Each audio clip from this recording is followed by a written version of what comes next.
So, narito na uli ako sa maliit na recording studio ng kaibigan ko si Kevin Malupa dito sa Makati Park Square. So, to continue with my testimony, nung ako nga ay makakilala sa Panginoon, it was really a great turning point ng buhay ko. That was 1978. Kung titignan ko, kung isa-summarize ko lahat, ako ay na-shoot to kill ng 3 taon muna from 1969 to 1972, bago ako nahuli. Ako po ay isa sa mga most wanted criminals ng Metro Manila bilang leader ng tinatawag na Gapos Gang na we specialize in payroll hold up robbery in band. At nung ako nga ay yun during my first 5 years, ayun yung pinaka most desperate time ng buhay ko. Kaya doon ako naging escape artist. Doon sa loob ng 5 taon na yan, ako ay naka-7 beses tumakas. Sa loob ng 5 taon, ako ay naka-7 beses na tumakas. Pero actually, ang nagtagumpay ay 2 lang. Yung 5 ay foiled. At nung ako nga ay mabalik dito sa Muntinlupa, ako on the way, pabalik ng Muntinlupa, nung ako ibabalik na, ay na-ambush naman ako sa biyahe, sa barko. And muntik na akong namatay doon because I was fatally wounded dito sa dibdib ko. Tinamaan ako ng saksak at saka sa aking right armpit. Pero na-survive ko yung ambush na yon.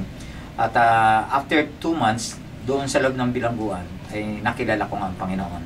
So ako po ay nagsimula noong 1978. And from that time on, I praise God. 1978, ngayon po ay 2011 na. So, bali, may 30 taon na ang naging pagsuko ng buhay ko sa Panginoon. At ako po ay talagang pinagpala niya. Napakadaming himalang dumating sa buhay ko. Ang unang-unang nga po dyan ay mula po sa miry clay, dun sa miry pit, dun sa pinagkalaglagang akong kumunoy ng kawalang pag-asa.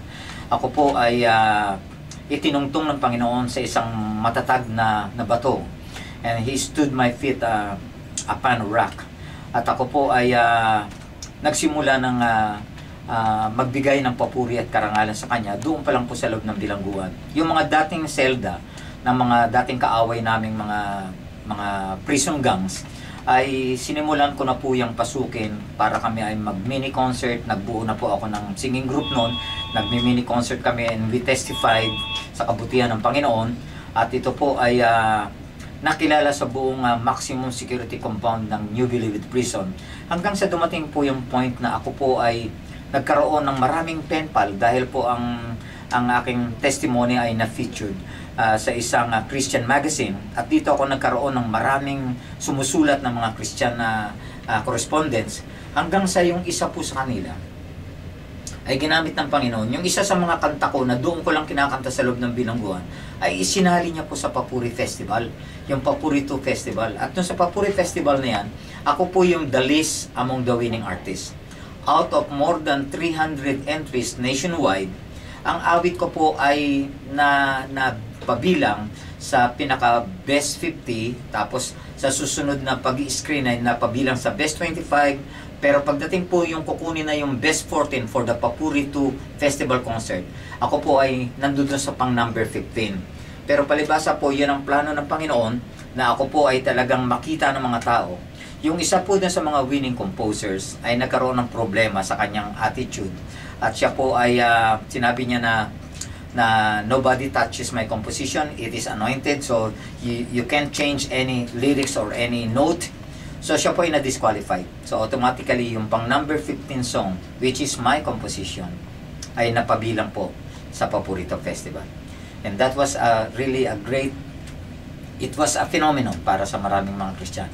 Kasi I was the least among the artists. Inilabas pa ng bilangguan, napakahirap ng nagawang proseso dahil maraming mga request na na-denied ng Department of Justice. But eventually, ako po ay nakalabas sa pamamagitan po ng isang special pass na ang nagbigay ay Malacanang. Yung Executive Secretary Clave ni President Marcos ang nagbigay sa akin ng special pass para ako ay kumanta ng 3 gabi sa Film Life Auditorium at ako po ay heavily escorted. Meron po akong kasamang tatlong gwardiya na nagbantay sa akin. Nasa left wing yung isang gwardiya ng exit ng stage, nasa right wing yung isa, at yung isa naman ay nandoon sa may dressing room. So, yung pang unang gabi na ako po ay pinakita ng Panginoon sa napakadaming tao.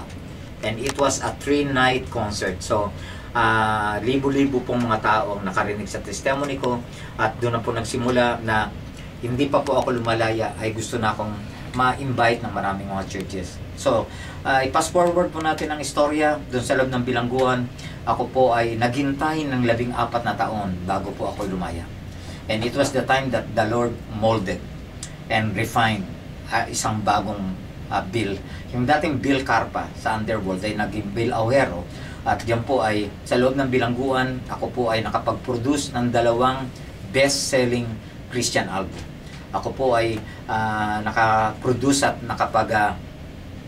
nakapag-record ng yung unang bestseller ko ay yung Isang Dakot ng Kanyang Himala, at yung pangalawa ay yung Kristiyanong Musikero. Kaya paglabas ko po noong 1991, ako po ay nabigyan ng napaka-special na presidential pardon ng Pangulong Corazon Aquino, at ako po ay lumaya noong 1991. And since then, mula po sa araw na yan, ako po ay na-invite na sa napakadaming lugar, literally almost in all the major cities and towns of our country, mula po sa Tugigaraw, ang pinakamalayo yata, hanggang sa Davao City, sa Butuan. At ako po ay nagsimula ng gamitin na rin ng Panginoon noong 1994. Ako po ay lumabas na, nag-concert na ako sa Brunei, sa Malaysia, and then sa Japan. At nagtuloy-tuloy na po yan from 1994, yung una kong concert sa abroad. Dito po ay nasundan hanggang 2006. At doon po to cut my story short, doon po sa loob ng 20 years ko sa paglaya, ako po ay pinadala na ng Panginoon sa 21 countries and more than 100 beautiful cities, mostly in Europe, Scandinavia, in Asia like Japan, at napakadami pong mga syudad sa Japan na maraming mga Pilipino at mga Pilipina na napag-concertan ko po. So, napaka-amazing po ng ginawa ng Panginoon. But, at this point in time, as I'm making this recording, isang buwan pa po, less than a month ago, I was diagnosed sa pamamagitan po ng biopsy test sa akin pong prostate gland. It was confirmed na yung 9 years ko pong benign prostate enlargement ay nauwi na po sa cancer. But wag po kayong malungkot sa akin, sapagkat para sa akin, this is just another episode ng panibagong fresh testimony na gagawin ng Panginoon sa buhay ko.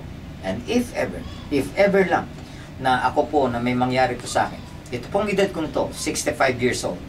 Pero kung susumahin ko lang po ng mabilis, from 1991 up to the present, hindi lang po 60,000 ang mga kaluluwang nadala ko sa Panginoon sa pamamagitan ng mga krusada, ng mga church invitations, sa mga youth camps, sa mga music seminars, at sa mga street concerts, at sa pamamagitan ng aking mga album na kahit hindi pa nga po ako lumalaya. Sa Saudi Arabia lang, napakadami pong na-born again dahil lang po dun sa album pong Isang Dakot ng Kanyang Himala. At karamihan po sa kanila, mga pastor na ngayon. At sila ay lagi nilang nababanggit na ang kanila pong buhay Kristiyano ay may malaking part ako. So sa sino man po na naghahangad na marinig din ang patotoo ng buhay ko, huwag po kayong mag-alala. Ang cancer ko po does not make me a bedridden patient. Ako po ay nakakapag-concert. Actually po, yung most recent mission tour ko abroad was just like April. Nung nakaraan lang April. From March 28 hanggang May 3, ako po ay nasa Hong Kong. Umikot ako sa different churches doon at lumipat ng Macau, bumalik sa Hong Kong. And then pagbalik ko po dito, nag-live concert, isang major evangelistic concert May 27. At ang guest ko po dito sa isang major live band concert kong to ay si Dolphy Jr. Siya po yung siya yung nauna, tapos ako po yung nag-finale. So, makikita po ninyo na at the age of 65, yung kalawang pa my life is still continuously a purpose-driven life ng Panginoon. Talaga pong walang daya, tuloy-tuloy lang sa Panginoon. Even in whatever situation, ako po ay naniniwala na kahit cancer ito, kung shortcut nila ay CA, this would also mean Christ alone. And I am dependent sa Panginoon lang. I just pray that the pastors, lalo na yung mga pastors na may bahagi ako sa kanilang buhay Christian, you pray for me. Maaring hindi ko alam kung kayo matutulungan nyo ako financially, but okay lang kung hindi nyo naman ako matutulungan. Kasi it's very hard na magkasakit talaga, magastos, halos lahat ay gustong ni Satanas hubaran ka sa mga napundar mo, pero I will never be shaken because I will remain embracing the promises of God sa buhay ko. And I will overcome this ordeal once again because this is just another episode filled with fresh testimonies sa pagiging tapat ng Diyos sa akin. So, God bless you all. You will be hearing one of my songs. Sana po ito'y makadagdag pa rin sa inyong pag-blessing. At para sa mga pastor na interesado po kayo na marinig ako at makita, you can just contact me sa Facebook. My full name, William Auero, or you can just search Bill Auero sa YouTube, sa internet, ang mga kasaysayan ko, ang mga sinulat ng iba't ibang mga taong tungkol sa akin. And then you can also hear my song sa YouTube, at makikita nyo rin po sa Facebook ang mga pictures kung saan po ako pinadala ng Panginoon. Maraming salamat po. God bless you all. May dadagdag pa tayo. Ngayon